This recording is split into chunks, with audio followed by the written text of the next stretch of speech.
pour laisser le temps aux dernières personnes de se connecter et puis on démarre ce webinaire. Donc merci beaucoup à tous.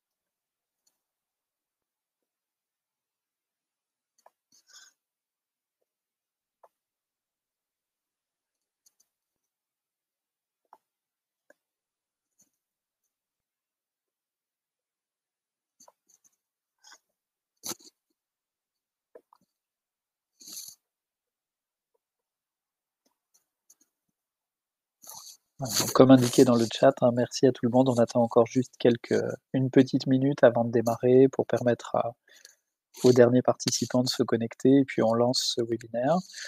Si vous aviez le moindre problème, c'est-à-dire si vous ne nous entendez pas très bien, pour l'instant, si vous ne m'entendez pas très bien, n'hésitez pas peut-être à relancer, enfin arrêter et vous reconnecter et vérifier que vous n'avez pas en fait une autre application de visio ouverte, que ce soit Teams ou autre.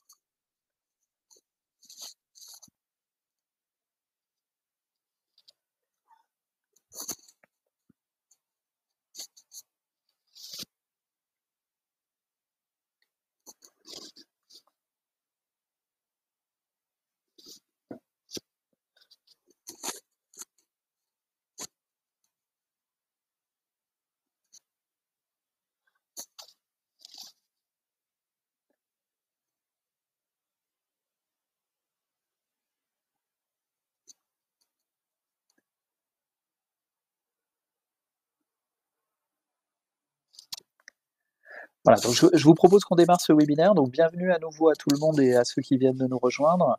On est donc sur un webinaire qui est le 3e en fait d'un cycle, hein, puisque le pôle a organisé en fait avec différents partenaires et dont Lucas que je vais présenter également tout à l'heure, 3 sessions en fait pendant l'année 2022 autour d'un socle commun, on va dire, même si en fait on traite différents sujets d'application à l'intérieur de ça, qui est celui de la RE 2020.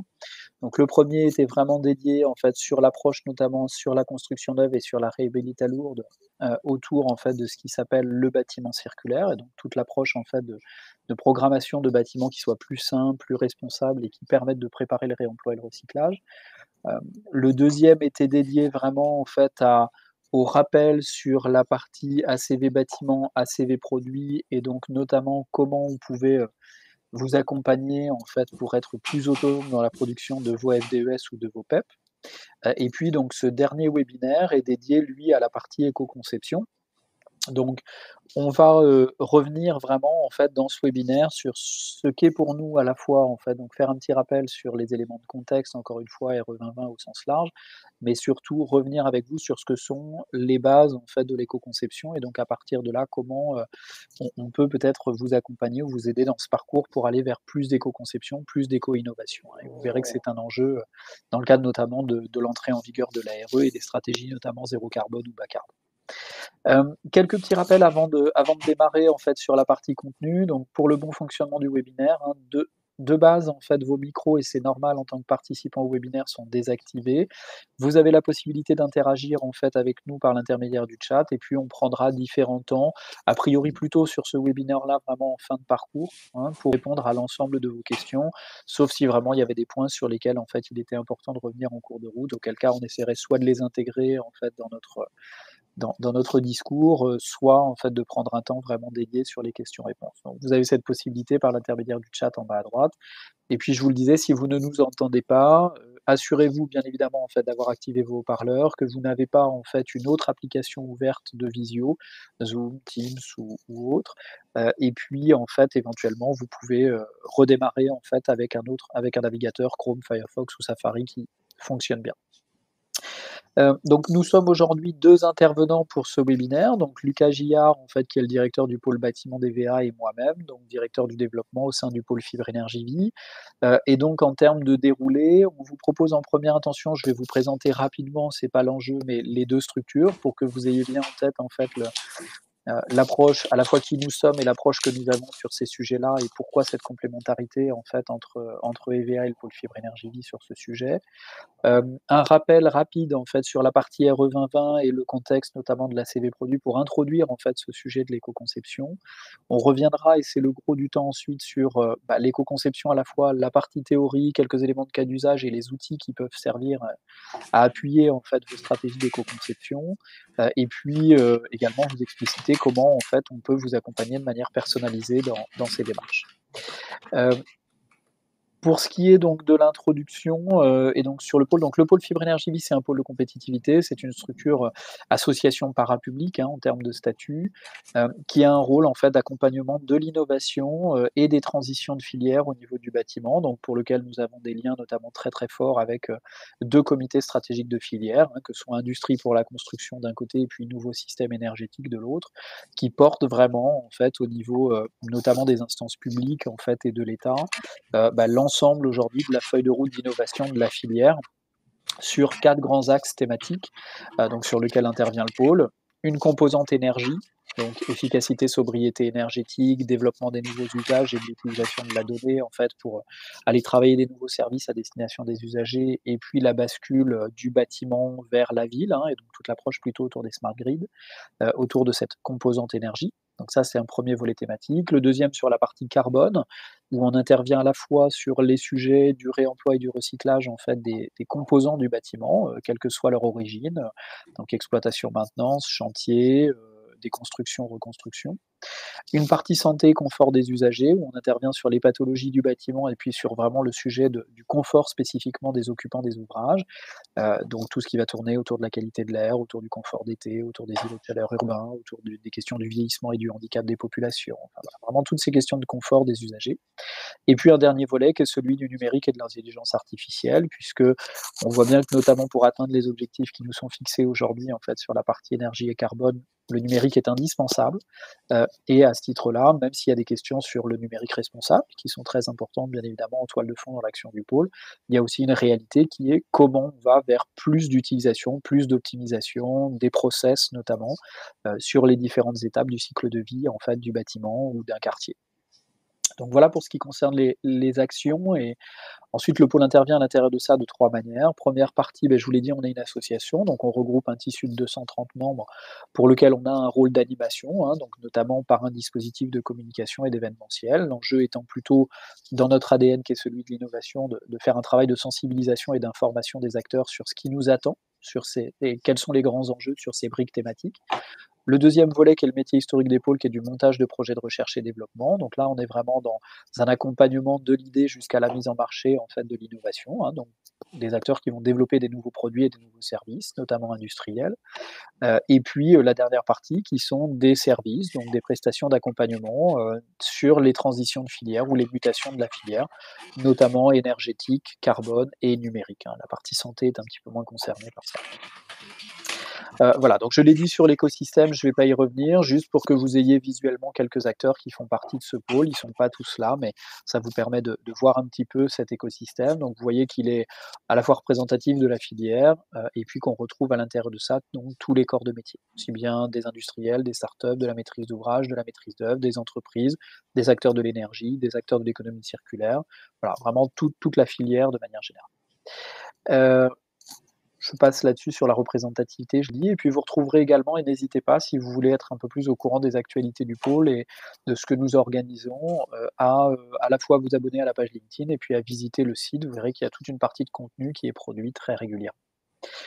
Pour ce qui concerne EVA, donc et je le fais au nom de Lucas, il complète, hein, il complétera si besoin. Donc aujourd'hui, EVA est un acteur clé, en fait, à la fois sur, l'accompagnement à la mise en conformité réglementaire et l'éco-conception en France, hein. C'est, le leader ou un des leaders, en tout cas, au niveau national, en fait, sur ces sujets-là.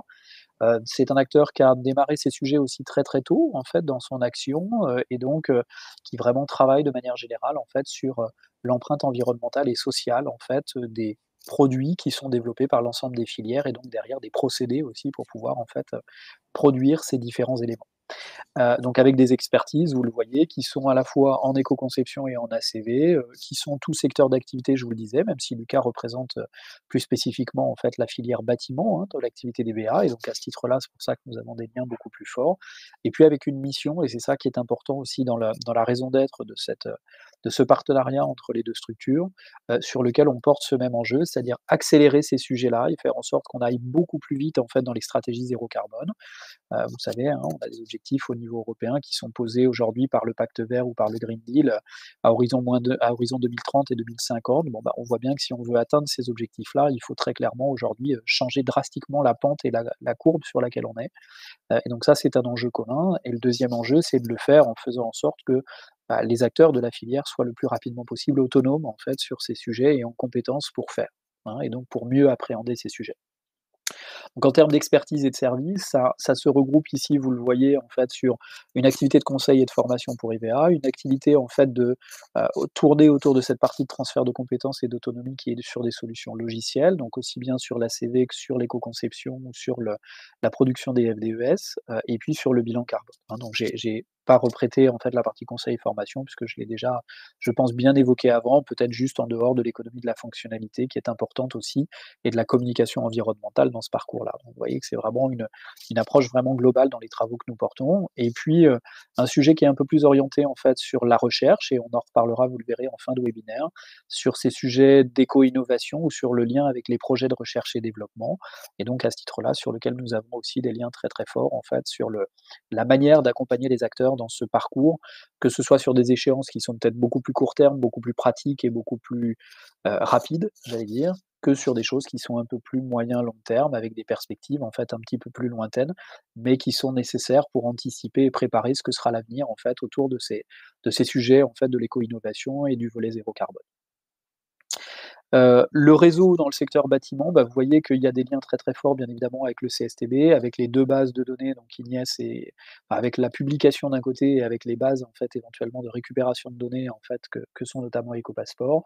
Avec la partie normalisation et les différents organes en fait aujourd'hui, rattachés soit sur le GTHQE notamment, soit sur en fait, les ministères pour vraiment contribuer à ce travail sur la normalisation, hein, et sur l'évolution des textes et puis vous avez de repris ensuite en fait un certain nombre de partenariats que nous partageons ensemble plus transversaux sur ces sujets. Et puis dernier élément, bon sur le pôle bâtiment, vous voyez que c'est une autre manière de visualiser ce qu'on a vu avant avec les 10 expériences en fait d'EVA, avec ces différentes composantes. Encore une fois, ce qu'il faut retenir, c'est vraiment pour moi trois grands axes, on va dire, à l'intérieur de ça. Un sujet plutôt sur la mise en conformité réglementaire, avec un enjeu très, très fort autour de ce sujet-là, notamment en fait dans le cadre de l'entrée en vigueur de la RE 2020, hein, qui agrège les sujets de la formation, de la production des FDES et des PEP et puis de l'autonomie avec les configurateurs. Un sujet qui est ensuite, plutôt centré sur l'économie de la fonctionnalité, donc sur le développement des nouveaux usages des produits en fait et tout ce qui va tourner, qui est une des premières briques finalement et un des premiers pas vers l'éco-conception, sur ces sujets en fait autour de la valeur d'usage, on va dire, on pourrait le dire comme ça, ou en tout cas sur des nouveaux modèles de services en fait autour des produits et notamment qui agrègent un gros volet sur le numérique et sur la data, et puis les sujets d'éco-conception et d'éco-innovation, hein. Donc donc je reprends pas les missions communes, je pense que vous l'avez compris, mais en tout cas développer effectivement, continuer le développement durable par l'éco-conception de produits et services, la promotion du bâtiment sain, circulaire et responsable, et puis le transfert de compétences et les notions d'outils.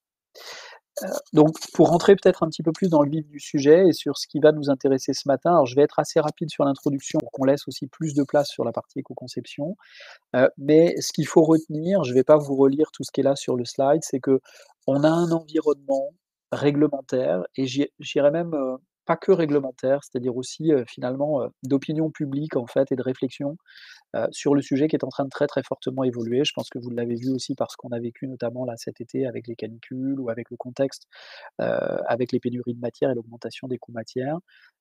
On a un contexte réglementaire très, très fort aujourd'hui qui pousse, vers le sujet d'un côté de l'efficacité de la sobriété énergétique et de l'autre côté en fait vers une approche zéro carbone. Et donc dans cette approche zéro carbone, il y a toute une succession de textes aujourd'hui. Il y a au niveau le Green Deal que j'évoquais tout à l'heure au niveau européen, il y a la stratégie nationale bas carbone en fait et la loi AGEC au niveau national, il y a les SRADET au niveau, régionaux si on redescend un peu plus. On voit bien que dans cet environnement réglementaire dans lequel donc intervient en fait la RE, hein, bien évidemment, il y a une prise en compte d'un deuxième critère dans l'approche réglementaire aujourd'hui pour ce qui concerne la construction bâtimentaire, qui est celui du carbone. Vous avez entendu parler de plus c'est moins, qui était l'expérimentation amont à la publication du texte sur la RE, alors qui en réalité est entrée en vigueur à 2 dates. 1er janvier 2022 pour ce qui concerne la maison individuelle et le logement collectif, 1er juillet 2022 pour ce qui concerne le bâtiment tertiaire et les autres typologies d'ouvrages, sur lequel on a intégré ce critère carbone. Donc ce critère carbone, à l'origine, c'est une réflexion sur l'énergie grise, hein, donc c'est la prise en compte de l'énergie grise, en fait, dans l'approche réglementaire. C'est-à-dire qu'il y a toute l'énergie d'usage et l'énergie de consommation qui était, en fait, ce qui était jusqu'à maintenant traduit dans les RE, dans les RT, pardon, et notamment le 2005 et 2012 que vous avez bien connu. Et puis, il y a maintenant la prise en compte de cette partie énergie grise qui se traduit donc par ce critère carbone, qui est donc le socle de la RE 2020, donc qui s'appuie derrière en toile de fond, hein, sur, une approche de modélisation d'abord à l'échelle du bâtiment, qui s'appelle l'analyse du cycle de vie bâtiment. Et cette approche d'analyse du cycle de vie bâtiment, bah, pour pouvoir modéliser ça au niveau des acteurs, notamment de la maîtrise d'œuvre, elle va travailler sur la prise en compte de cette fois l'ACV produit, donc qui est l'ACV des composants du bâtiment, sur lequel on va, bah, finalement avoir une approche de système, en fait, de ces différents composants mis les uns avec les autres pour donc consolider ce qu'est l'ACV bâtiment.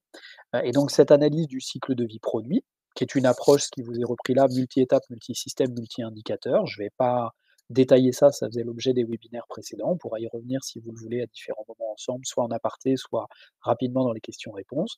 Mais il faut des données pour pouvoir effectivement, en fait, eh bien, construire cette analyse du cycle de vie. Alors, quand on dit analyse du cycle de vie, c'est bien une analyse du cycle de vie qui va sur l'ensemble des étapes, donc depuis l'extraction des matières premières jusqu'à la fin de vie des matériaux.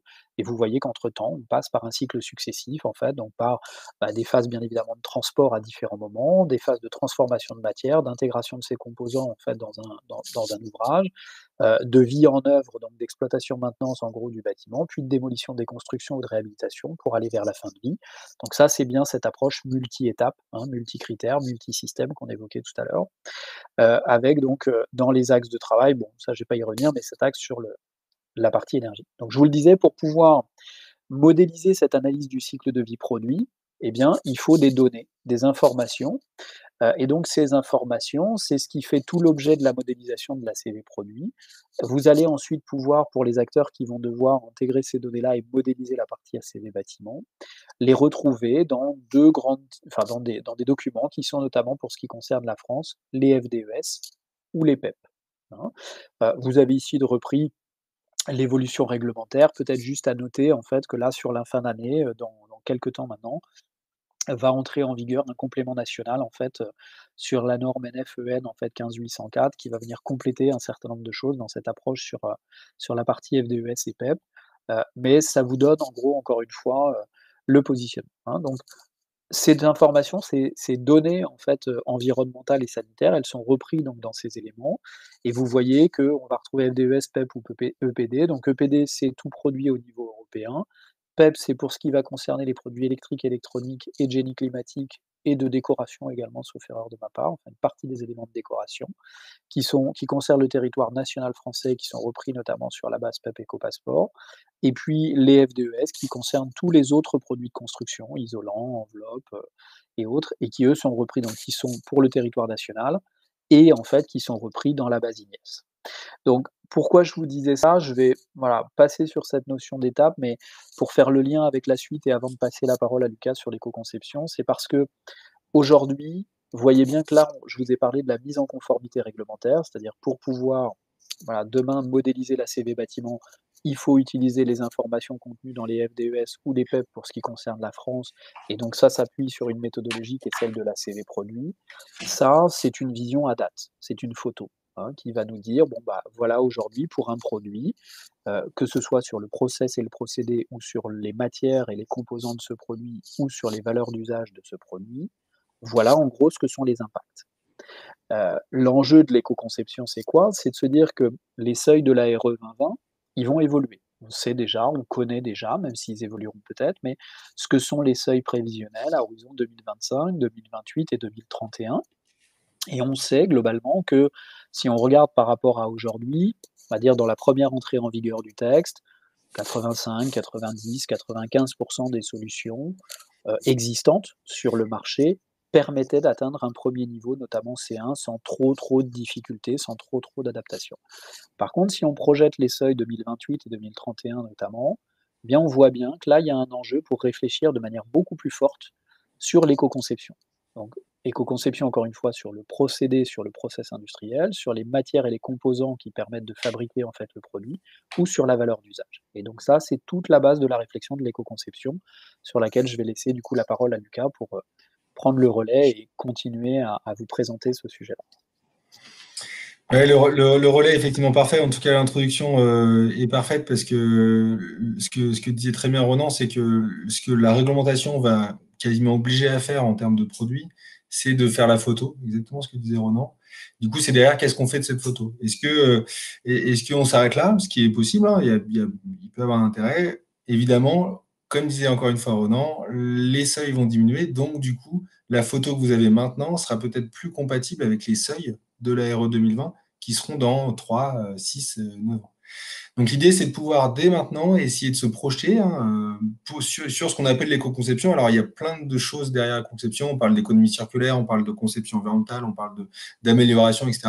Il y a ces notions d'éco-conception que nous, on amène. Hein, c'est un vocabulaire comme un autre, mais on va essayer de le définir là aujourd'hui en partie. Donc qu'est-ce que c'est l'éco-conception? Ça peut être, enfin, c'est déjà une prise en compte dès le démarrage du projet de l'environnement au moment de la phase de conception. Les à la règle, hein, du 80-20 qui est souvent donné pour plein de sujets différents. Euh, En gros, que 80% des choix techniques sont figés au bout de 20% du temps consacré au développement du produit. C'est pour ça qu'on parle d'éco-conception, c'est au moment de la conception du produit, vraiment de la réflexion du produit dans son usage, qu'on va essayer d'intégrer l'aspect environnemental. Évidemment, c'est un travail transversal et pluridisciplinaire. On va le voir après dans ce qu'on propose, hein, notamment des ateliers, des workshops qui vont pouvoir amener plusieurs départements parfois, plusieurs en tout cas réflexions, plusieurs tendances d'une entreprise à travailler ensemble pour pouvoir apporter tous des éléments qui amènent à modifier les produits ou en tout cas à réfléchir à la modification de produits. Et puis, évidemment, c'est comparer ce qui est comparable. Là, si vous avez déjà fait des F2S ou des ACV en général, c'est vraiment la base de notre réflexion. C'est essayer de rester sur la même fonction. En tout cas, si on a des fonctions supplémentaires, de bien comparer les mêmes choses ensuite. Et donc, de ne pas dire, si on rajoute une fonction, bah, ça va être pire parce qu'on va rajouter de la matière. Peut-être pas. Peut-être qu'on va du coup permettre d'enlever un autre produit à la place. Donc ça, c'est les bases de l'éco-conception. Je reprends, elle est en grise, donc peut-être vous ne l'avez pas bien, mais c'est vraiment la prise en compte de l'environnement lors de la phase de conception. Et si on avance, alors très rapidement, encore une fois, là, je ne voyais pas que mes couleurs allaient être si pâles, mais très rapidement, un petit historique de cette éco-conception. À la base, en fait, on était sur une approche site, donc l'ISO 9001, l'ISO 14001, c'était vraiment des approches sites, on ne parlait pas forcément des produits, on améliorait des choses, mais pas forcément sur les produits. Et puis, au bout d'un moment, on a commencé à parler d'intégration de l'éco-conception dans les processus. Donc, du coup, comment mieux faire en termes de processus industriels pour aboutir aux normes, notamment mondiales sur l'ACV, hein, ISO 14040 et 14044. Sur là, du coup, on est vraiment sur une approche produit. Donc, on est parti d'un site, finalement, après de procédés, de processus intégrés, puis après, vraiment pour aller à l'ACV et du coup, une approche produit. Très concrètement, si on raisonne en mathématiques pures, qu'est-ce que c'est l'éco-conception? C'est en fait aboutir à un produit éco-efficient. Alors, normalement, il y a une petite animation, mais je vois que cette animation ne fonctionne pas, c'est pas grave. Je vais la faire à l'oral. Vous fermez les yeux et imaginez un produit éco-efficient. Qu'est-ce qu'on va pouvoir faire pour pouvoir aboutir à quelque chose d'éco-efficient? Il y a deux façons de le faire.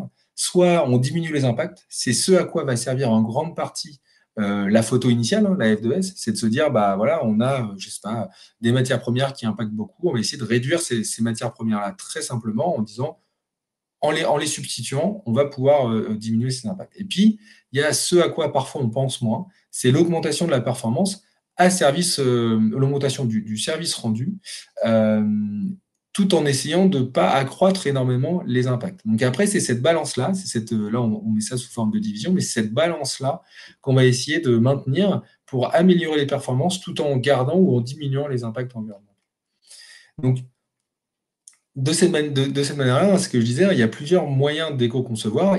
On ne met pas forcément une hiérarchie, même si là, ce schéma-là peut amener cette réflexion-là, mais c'est plus des étapes par lesquelles on peut passer et parfois, en fait, une simplicité d'éco-concevoir. Il y a évidemment l'idée au départ de dire, bon, bah, on a un produit, on va optimiser sa dimension, sa masse, son volume, on va substituer des matériaux. Ça, c'est finalement parfois ce qui peut être fait le plus facilement et le plus rapidement. Et puis après, on va commencer à pouvoir imaginer, à reconcevoir, peut-être changer de forme, à innover sur le produit, peut-être changer de technologie. Récemment, il y a eu des changements, par exemple, sur des pompes à chaleur, où on a changé de fluide. Et du coup, là, presque, on change de matière, on change de produit, en fait, en gardant les mêmes performances. On va avoir des nouvelles fonctions, de nouveaux usages. Et puis après, il y a l'innovation de système. Donc là, on est même sur des réflexions économiques différentes, sur la location, sur des services de réparation plutôt que de revente, etc. Je vais vous montrer des exemples après pour rendre ça plus concret. N'hésitez pas à poser vos questions, évidemment. Si on est sur cette première phase, alors encore une fois, c'est petit, mais à droite, on est vraiment sur la première phase d'éco-conception sur les matières, sur la masse. C'est l'exemple ici de l'aménagement de boutique. Donc ça, c'est un projet qu'on a fait nous, où on a pu voir avant-après pour un de nos clients un gain économique et environnemental d'environ 20%, un peu plus de 20%, après avoir reconçu finalement cet aménagement. Donc c'est finalement assez concret, ça s'est fait, alors j'ai plus le temps qu'on a passé sur ce projet-là, mais finalement ça a été un projet peut-être de 6 mois, pas forcément plus. L'idée c'est vraiment d'amener un gain environnemental entre le avant-après, en gardant les mêmes fonctions, mais en modifiant un peu les matières, en modifiant un peu les lumières, en modifiant l'aménagement, et en aménageant de façon différente. Ah, pardon.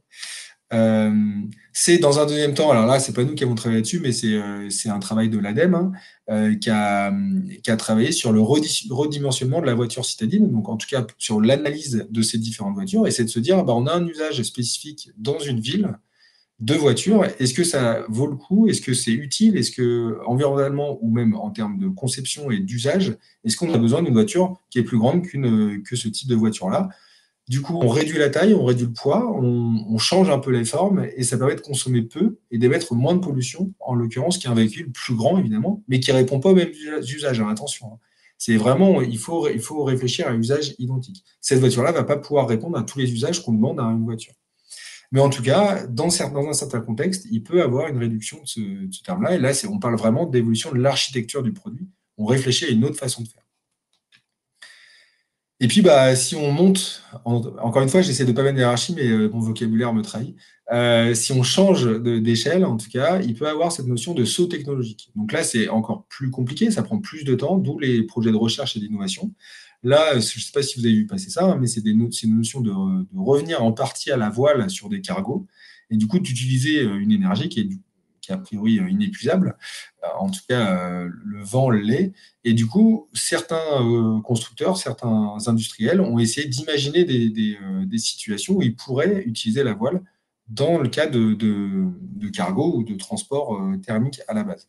Donc là, on voit Airbus qui a essayé de regarder ça à travers l'utilisation d'ailes de kitesurf, enfin de kite, et puis Neoline qui fait ça aussi pour des futurs voiliers cargo. Donc ça n'existe pas encore, mais voilà, c'est la notion finalement de saut technologique parce que la complexité est là quand même d'amener des voiles dans un bateau qui n'en a plus depuis un moment.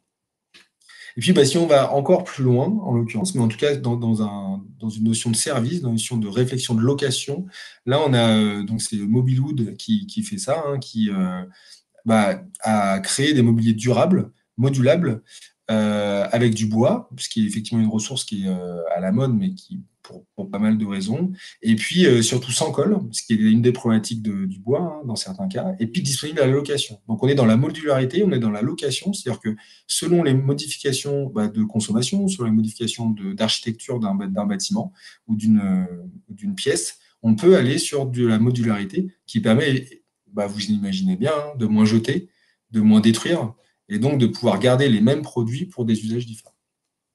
Donc voilà 4 exemples sur les 4 niveaux que j'ai pu vous montrer.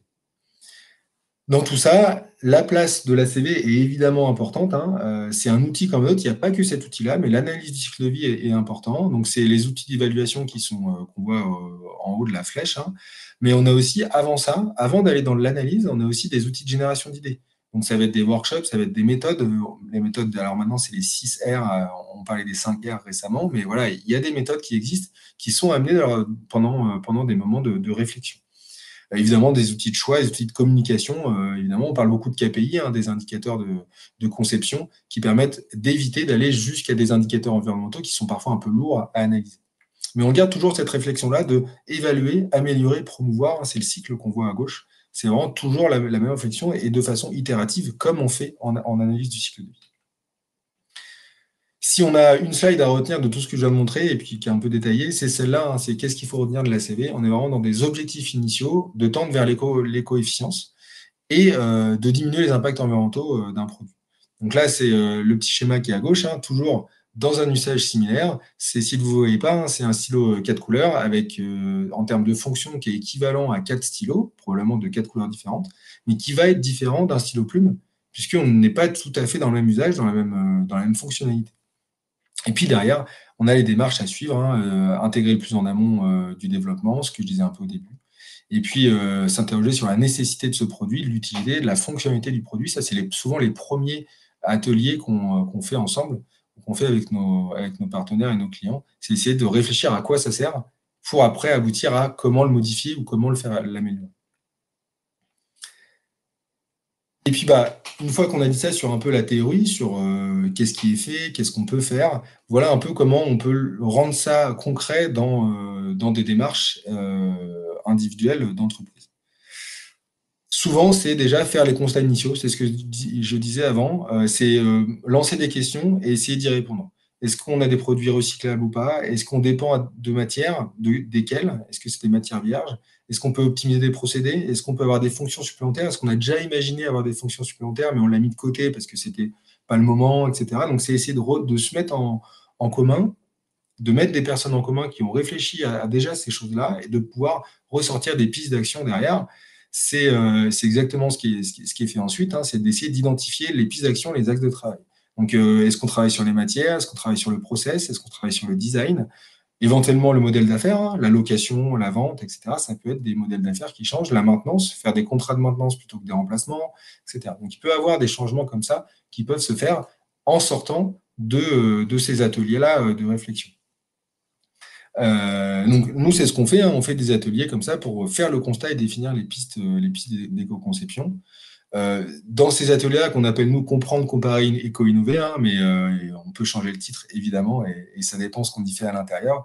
Mais voilà, c'est vraiment de comprendre les résultats. Donc, la photo initiale est quand même importante, même si c'est une photo de faible qualité, si vous voulez. Il n'y a pas besoin que ce soit une F2S, un PEP ou une ACV vraiment détaillée. On peut avoir ce qu'on appelle des ACV screening, des ACV simplifiés, qui nous permettent de vite s'approprier les impacts environnementaux principaux de vos produits. On peut essayer de comparer ces résultats, hein, c'est pour ça qu'on parle de comparer ces résultats-là avec des ACV de produits équivalents pour voir est-ce que vous êtes déjà les meilleurs, et dans ces cas-là, ça va être peut-être compliqué d'aller s'améliorer, ou est-ce que finalement vous êtes dans un ventre mou où tout le monde fait un peu la même chose depuis longtemps, et du coup il y a vraiment des actions qui peuvent être menées. Donc ça peut être une solution, mais surtout c'est d'essayer de se comparer sur différentes phases du cycle de vie. Est-ce que vous avez déjà fait des efforts sur votre process, mais moins sur vos matières? Ou est-ce que vous êtes focalisé sur le transport, donc sur la masse du produit, par exemple, mais pas sur la fin de vie? Donc, on va essayer d'aller creuser ces éléments-là à travers une photo initiale. Et du coup, d'identifier les pistes d'éco-conception. On parle de paramètres, donc en gros, une masse, un produit, et puis d'essayer de voir où est-ce que vous avez déjà essayé de travailler, où est-ce que finalement vous avez déjà travaillé à fond. Donc, c'est vraiment là, cet avis-là qui va servir à ça. Puis, comment il se déroule, hein. Vraiment, j'ai mis ça là, mais je ne vais pas y passer trop longtemps. Hein. Voilà, on a un aspect sensibilisation au départ qui peut être relativement courte si jamais il y a déjà eu ça dans vos entreprises. Hein.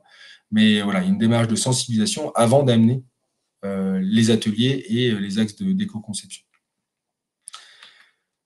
Et puis, pour donner 2-3 exemples de ce qu'on a pu faire, hein, c'est ce type de graphique-là auquel on peut aboutir à la fin.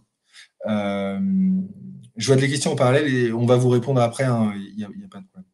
Donc, à quoi on a pu aboutir à la fin, c'est ce type alors là, c'est visuel, mais c'est ce type de résultat-là, c'est de se dire, bon, voilà, on a deux scénarios, qu'est-ce qui change, qu'est-ce qui va plutôt dans le sens d'un scénario plutôt que de l'autre.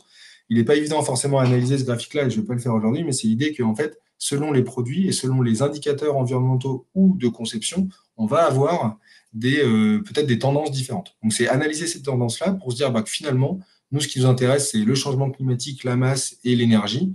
Et du coup, si on impacte plus sur les déchets et l'utilisation d'eau, ce n'est pas grave parce qu'on est dans un contexte territorial, régional, qui ne nous embête pas sur cet indicateur. Donc, c'est vraiment essayer d'aller chercher les informations, une fois qu'on en a beaucoup, d'aller essayer de creuser là-dessus. Et puis, c'est voilà, en cas d'usage, là, on en donne deux, trois. Je me permets de le citer parce que maintenant, il est public aussi. C'est les planchers techniques Mobius qui commencent à être, qui font des produits à partir de produits recyclés. Donc, ils ont effectivement amené, montré que ça pouvait avoir un impact beaucoup plus faible. En l'occurrence, je vous laisserai regarder sur la base Ignes. Les F2S sont disponibles là-dessus. Et puis, parfois, c'est des choix de fournisseurs, disons, plus vertueux. Donc là, en l'occurrence, sur les panneaux photovoltaïques et l'aluminium inclus dans ces panneaux photovoltaïques, c'est en tout petit, l'idée, c'était pas de lire, mais c'est de vous montrer qu'il y a des EPD qui sont en fait derrière, donc ce que disait Ronan tout à l'heure, l'équivalent des FDS, mais en Europe. Du coup, ils ont pu montrer que eux produisent de l'aluminium, notamment parce qu'ils sont dans les pays du Nord, mais de l'aluminium à partir d'énergies moins consommatrices, ou en tout cas moins émettrices de CO2.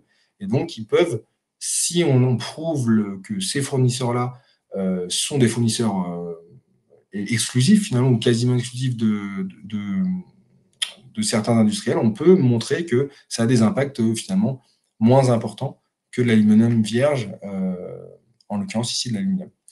Et puis la même chose sur du plastique, c'est SRP qui a sorti ces impacts environnementaux-là, qui montre que certains plastiques recyclés vont avoir des impacts plus faibles que du plastique vierge.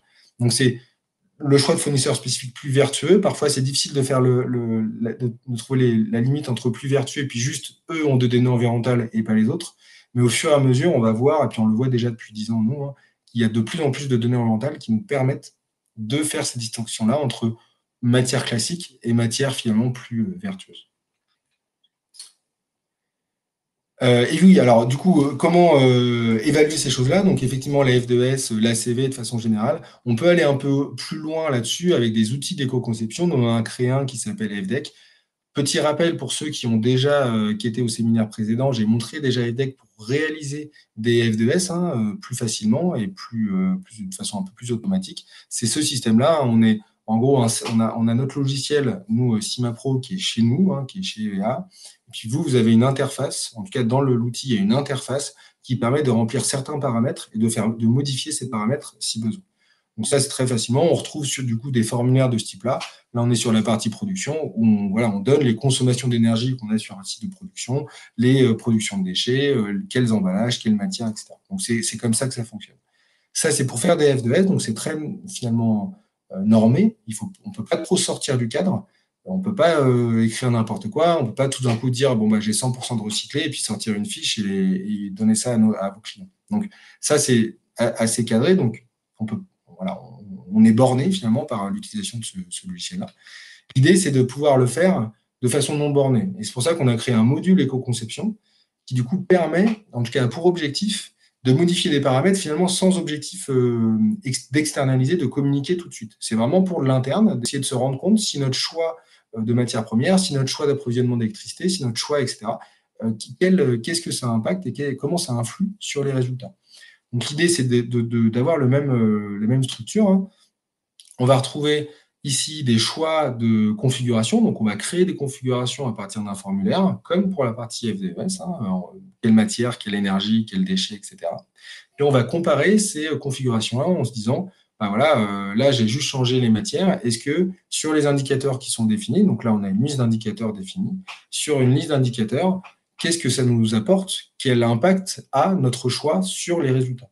Et donc, on aboutit d'abord à des résultats de ce type-là. Sur notre produit, quelle phase du cycle de vie? Donc là, on voit les phases en bas, A1, AD. Si vous n'êtes pas habitué, c'est la nomenclature utilisée dans les FDS. des matières premières à la fin de vie. Mais globalement, en fait, par phase du cycle de vie, on voit quelle phase du cycle de vie impacte le plus sur le total cycle de vie. Donc là, on va pouvoir avoir le plus d'efforts. Puis après, on peut comparer ces différentes configurations. Donc là, on voit qu'il y a des configurations qui sont plus intéressantes que d'autres en fonction des étapes du cycle de vie. Et puis à l'intérieur de ces étapes, on peut aller voir, voilà, là sur les parties matières premières, on voit qu'il y a un composant, en gris, je ne saurais pas le dire lequel c'est, hein, mais il y a un des composants en gris qui va avoir le plus d'impact. Donc c'est peut-être là-dessus qu'il faut qu'on aille jouer et du coup pouvoir modifier les choses. Et voilà. C'est un travail préliminaire qui vous permet d'aller vers de l'éco-conception derrière. Donc je vous parlais de photo initiale tout à l'heure, c'est une photo initiale qui peut être rapide sur beaucoup de configurations différentes. Donc ça vous permet aussi d'automatiser et d'aller un peu plus rapidement sur le sujet.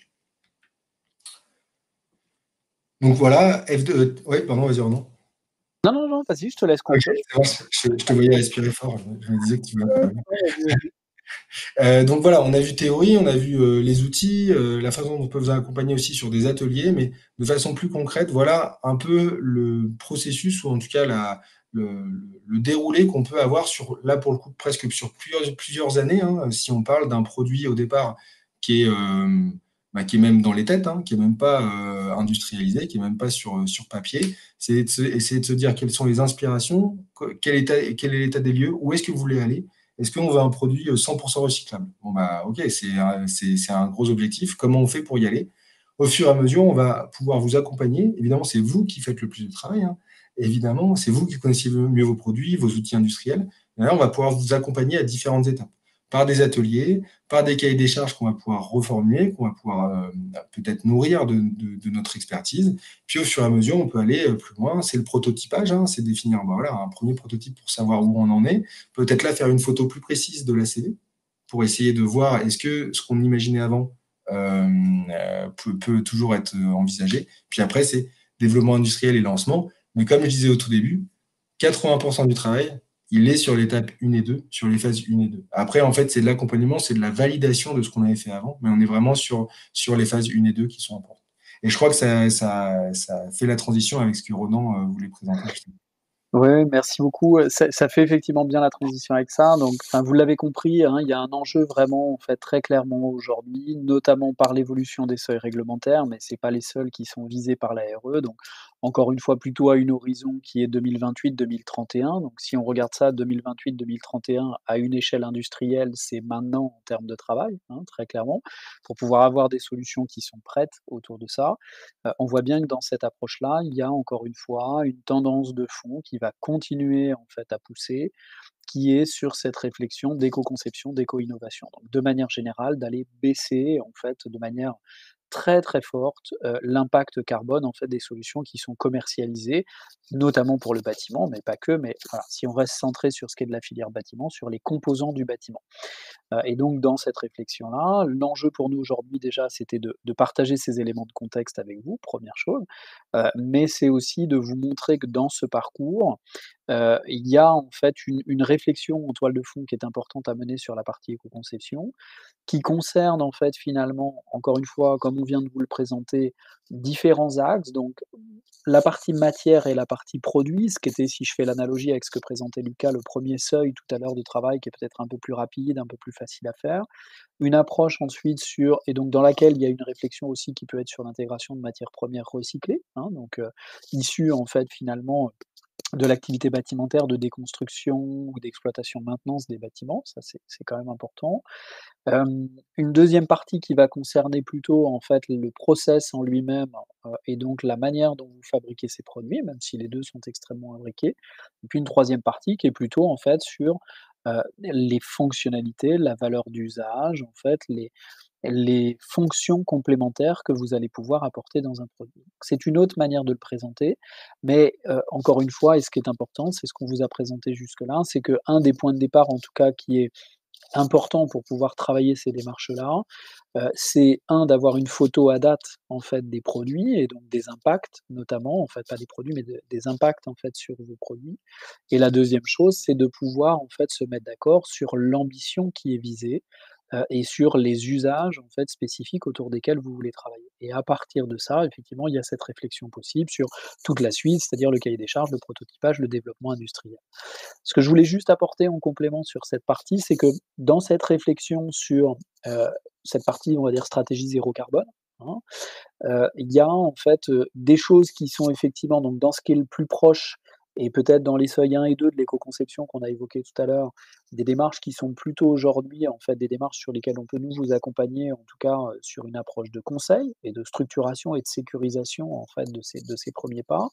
Ce qu'il faut aussi retenir et ça fait le lien avec l'activité de projet de recherche du pôle et avec toute la partie qu'on a évoquée tout à l'heure sur le volet un peu plus prospectif, c'est que, dès qu'on va rentrer en fait, si je reprends l'analogie avec le slide d'avant sur le prototypage, le développement industriel qu'on vient de voir juste, précédemment, on rentre dans une démarche qui est potentiellement une démarche de projet de recherche et développement sur lequel il y a des supports de financement aujourd'hui publics, notamment par des dispositifs que ce soit régionaux, nationaux, européens, d'appel à projets, d'appel à manifestation d'intérêt, de différentes typologies en fait de guichets de financement qui permettent de faire prendre en charge, toute une partie de ces investissements, en fait, dans le cadre de projets de recherche, hein et donc ça, c'est aussi un élément qui est important. C'est-à-dire que, de retenir dans cette approche-là qu'on peut, dans la complémentarité entre le pôle et EVA, donc Fibre Énergie Vie et EVA, vous accompagner sur des choses qui sont peut-être, encore une fois, au-delà de la mise en conformité réglementaire, sur ce sujet de l'éco-conception,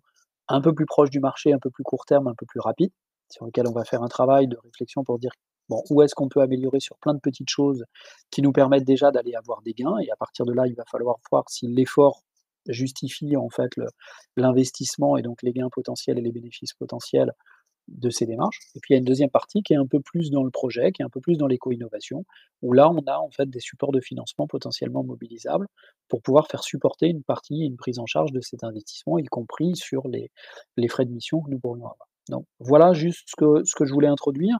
Et j'espère avant qu'on vous parle de la partie en fait, des prochains événements, on va revenir sur les questions-réponses. J'espère en tout cas que ça a éclairé un certain nombre de choses pour vous sur ces démarches en fait autour de l'éco-conception et de l'éco-innovation et encore une fois, que ce soit Lucas ou moi, on est bien évidemment disponible pour continuer à en parler. Juste si on peut afficher les questions, comme ça on peut y répondre et puis je reviendrai Ouais, sur les prochaines dates d'événements je après. Il y a euh, pas mal de choses qui sont beaucoup ACV produits et FDES, mais on va quand même prendre le temps d'y ouais, répondre. j'ai eu le temps de les lire, effectivement un petit peu, donc on va pouvoir aller assez vite aussi, pour pouvoir, s'il y a d'autres questions, les prendre. Donc bon, là on s'éloigne un peu de la partie conception, mais je vais quand même répondre parce que c'est un sujet d'actualité clairement, hein. Ouais, Donc les différences pour ceux qui sont pas au courant, effectivement, alors normalement au 1er octobre, modification de la norme, qu'on utilise pour faire des F2S, la norme EN 15804, avec une nouvelle version et quelques amendements. Globalement, les modifications qu'il y a, c'est l'intégration du carbone biogénique, en tout cas le cadrage de l'intégration du carbone biogénique, hein, donc le stockage de carbone dans les produits biosourcés. On pourra en reparler longtemps, donc je ne vais pas pouvoir creuser malheureusement, mais sachez qu'il y a cet élément-là qui est bien pris, bien cadré. C'est l'intégration de nouveaux indicateurs, donc on passe de 26 à 37, si je ne dis pas de bêtises, et la séparation notamment de l'indicateur changement climatique en plusieurs indicateurs.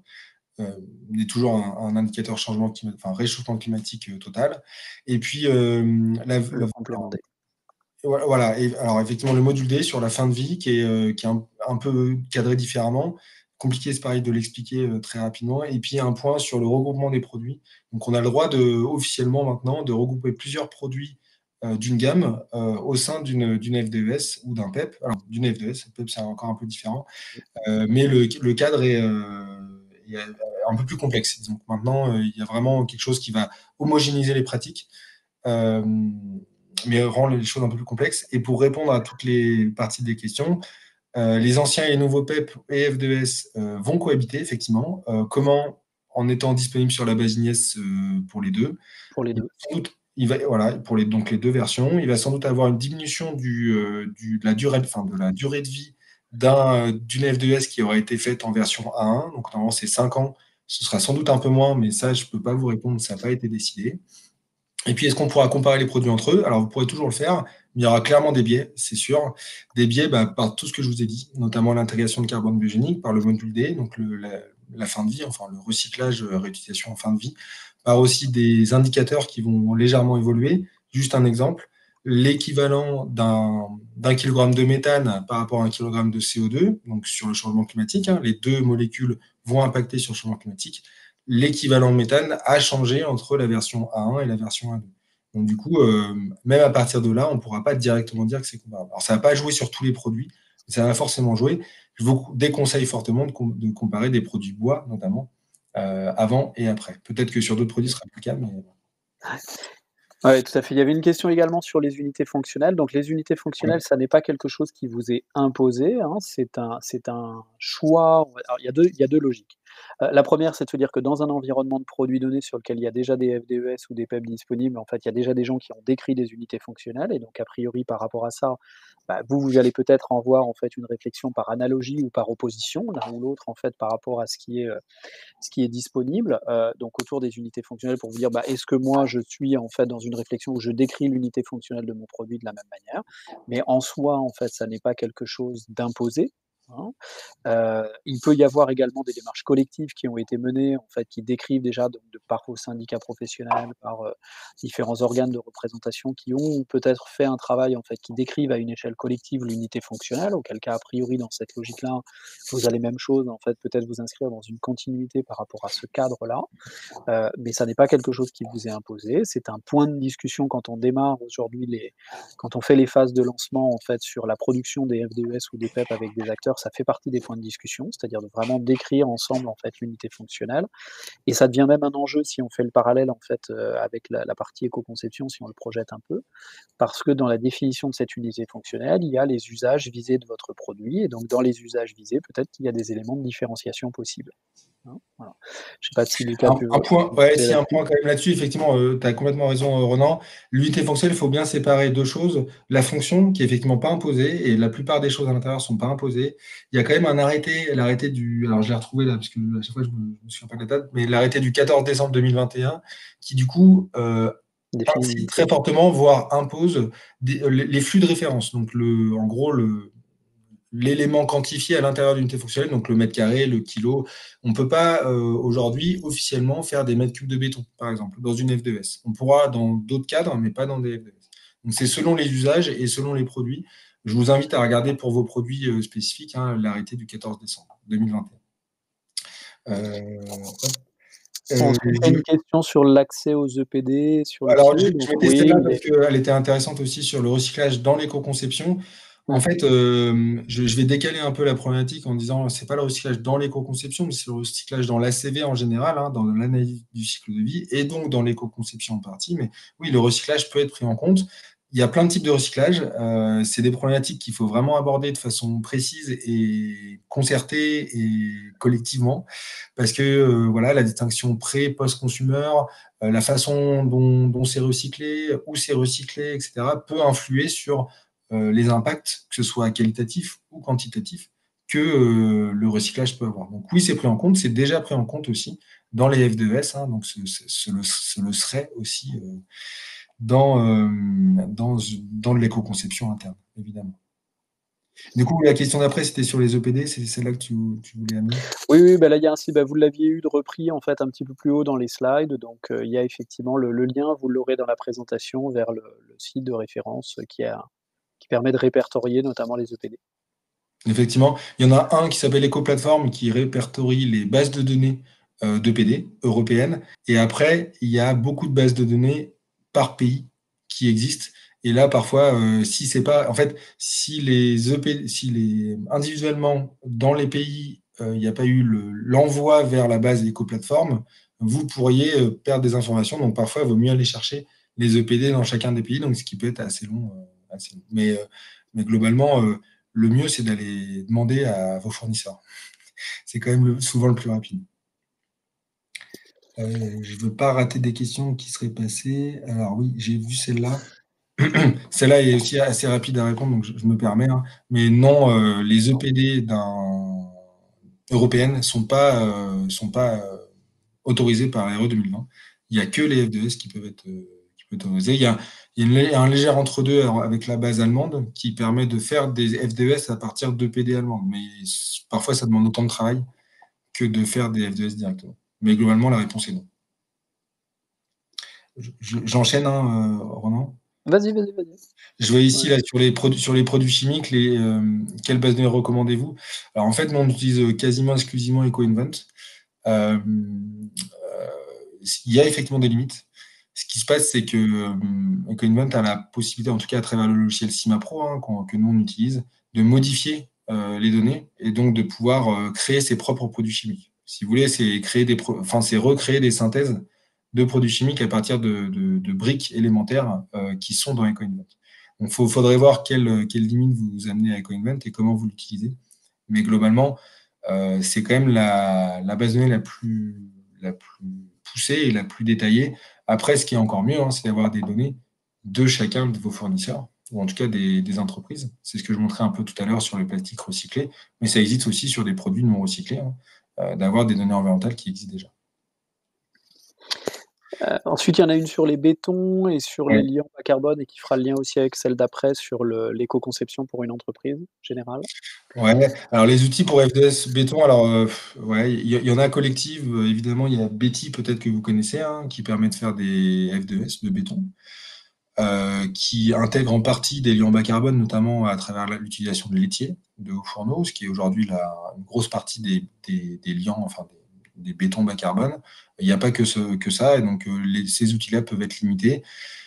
Avec ces outils, du coup, vous pouvez constater le delta carbone, effectivement, en créant deux fiches à la fin. C'est tout l'intérêt de FDEC que j'ai présenté juste avant, c'est qu'au lieu de sortir des fiches, de faire le comparatif des résultats, là, on l'a directement sur un écran. Les deux sont possibles, après, ça dépend du temps et de l'investissement que vous voulez faire. Finalement, nous, on vous mâche le travail, mais ce travail-là, vous pourriez être en capacité de le faire. Voilà. Et puis il y a certains industriels, soit qui ont déjà, soit qui vont sortir des configurateurs, hein. Je ne vais pas donner de nom, mais vous trouverez vous-même, ça se trouve assez facilement. Voilà. Et puis du coup, la question d'après, qu'en est-il d'éco-conception? Alors, effectivement, Ronan, je ne sais pas si tu voulais. Oui, non, j'allais faire l'analogie, mais tu vas compléter. J'allais faire l'analogie avec les démarches qu'on a avec les distributeurs, en fait, sur cette partie-là. Bon, il y a déjà toute une possibilité, en fait, qui est de réfléchir, sur l'achat responsable. C'est-à-dire que lorsque vous êtes dans une position d'ensemblier ou de distributeur, il peut y avoir une réflexion qui est déjà de se dire, en fait: «Est-ce que moi j'ai les bonnes informations, de mes différents partenaires, en fait, avec lesquels je travaille? Est-ce que je suis en capacité de lire ces informations? Et à partir de là, est-ce que moi je peux insuffler une dynamique auprès d'eux pour essayer de les faire déjà prendre en compte en fait et avoir une bonne conscience des enjeux en fait sur cette notion justement d'éco-conception, de réduction des impacts et à partir de là, du coup, est-ce que je vais pouvoir travailler dans une logique un petit peu plus de partenariat avec eux, avec potentiellement quelque chose qui demain va devenir un indicateur peut-être de votre approche d'achat, hein, et de sourcing produit. Donc ça pour moi, je fais l'analogie en fait avec les distributeurs ou avec des gens qui sont, avec qui on travaille sur ces sujets-là, c'est-à-dire plutôt dans une logique qui est pas à proprement parler, en fait, eux-mêmes, hem, comment dire? D'être celui qui va être en capacité seul, en fait, d'éco-concevoir le produit, hein, parce qu'il est dépendant finalement d'un certain nombre de maillons amont. C'est vrai aussi sur d'autres typologies de produits, hein, d'ailleurs, hein, comme certaines menuiseries ou autres, où on est un peu dans cette même approche-là.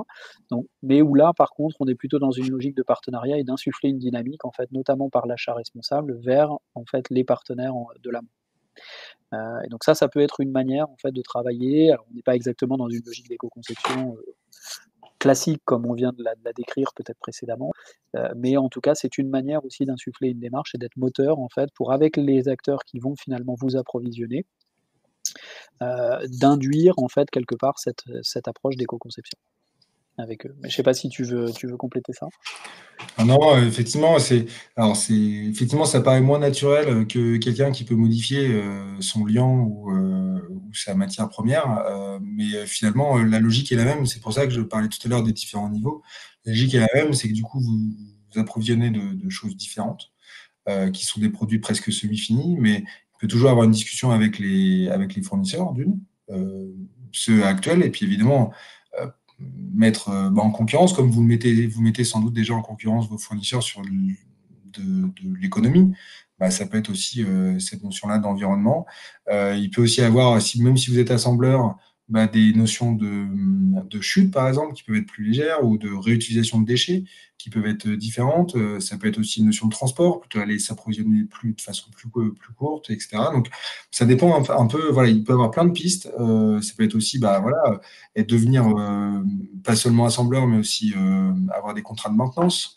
Et du coup, il y a aussi des choses que vous pouvez récupérer, que vous pouvez réutiliser. Donc, il y a plein de façons de fonctionner.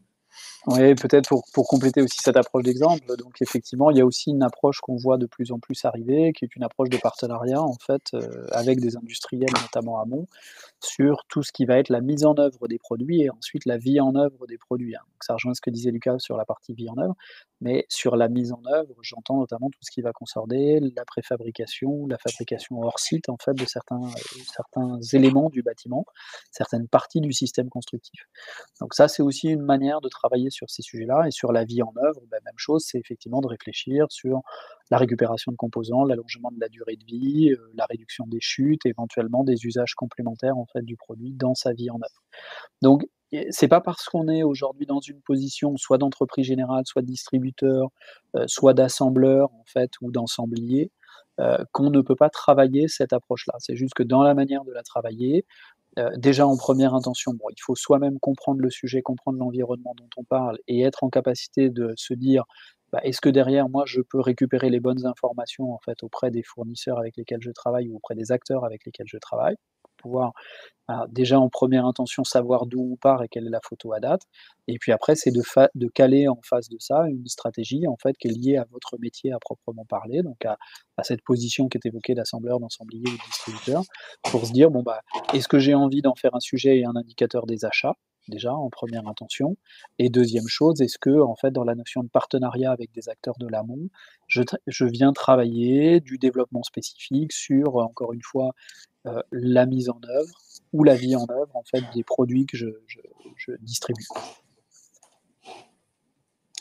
Je ne sais pas s'il y a encore des questions. J'espère qu'on a répondu à toutes les questions, si et de manière complète. Si c'est pas le cas, n'hésitez pas, on peut encore prendre, quelques minutes là-dessus et puis je vous présente après très rapidement les événements à venir en fait du pôle. Je pense qu'on a fait le tour de toutes les questions. Est-ce qu'il en reste encore? Est-ce qu'il y a des choses qu'on n'aurait pas évoquées? En tout cas, toutes celles qui ont été posées, on y a répondu. N'hésitez pas à nous dire si on n'y a pas répondu comme vous l'entendiez. Mais en tout cas, toutes celles qui sont là ont On a été répondu affichées. normalement à tout. Ouais.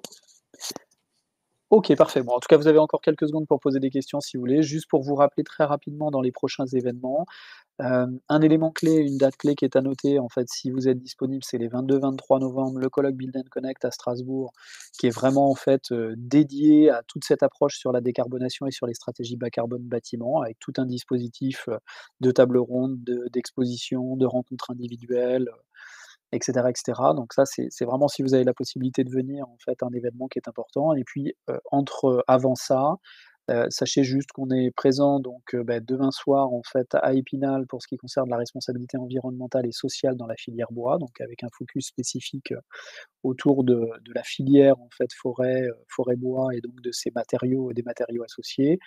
Le 21 septembre, donc avec le dîner des décideurs pour ce qui concerne les membres premium en fait du pôle Fibre Énergie Vie. Le 11 octobre sur le webinaire économie circulaire et bas carbone, notamment comment on intègre ces éléments-là en fait dans un projet innovant. Il y a une petite erreur de date d'ailleurs, c'est pas le 21, c'est pas le 11 octobre, c'est le 22 septembre où, Florian peut le mettre dans le chat. Et puis le 11 octobre, et on anime en fait, on fait la fin des webinaires sur le numérique et sur le BIM, donc avec 2 séquences. Une séquence le 11 octobre sur le ROI du BIM, qui est un sujet qui reste aujourd'hui en fait encore à documenter en grande partie. Et puis, le 6 décembre, juste après le colloque, dans une logique qui est celle du bâtiment intelligent et connecté, donc de toute l'approche autour du jumeau numérique, et notamment qui s'appuie sur les travaux qu'on a avec la Smart Building Alliance, donc avec la SBA sur le ré et Certivea sur le référentiel R2S. Donc c'est-à-dire concrètement, comment on met en place d'abord une infrastructure en fait informatique, et des équipements qui permettent de capter, d'agréger de la donnée et puis ensuite avec cette donnée, comment on va travailler 2 grandes typologies de fonctionnalités. des fonctionnalités techniques d'un côté, donc améliorer les consommations énergétiques, du bâtiment, l'ensemble des fonctionnalités techniques globalement, mais notamment très fortement énergétiques. Et puis deuxième élément, les fonctionnalités d'usage. Et donc, comment on peut par l'intermédiaire de ça, avoir des interfaces de communication avec les utilisateurs en fait de l'ouvrage ou les occupants de l'ouvrage pour aller proposer toute une palette de nouveaux services.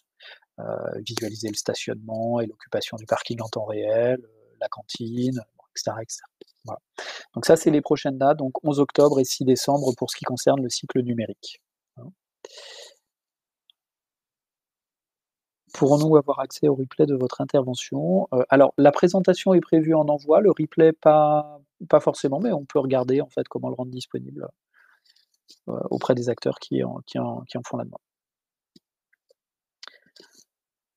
Très bien, bah, écoutez, merci à tous pour votre participation à ce webinaire. Encore une fois, j'espère que ça vous a intéressé et puis, bah, très bonne fin de journée, bon appétit à tout le monde.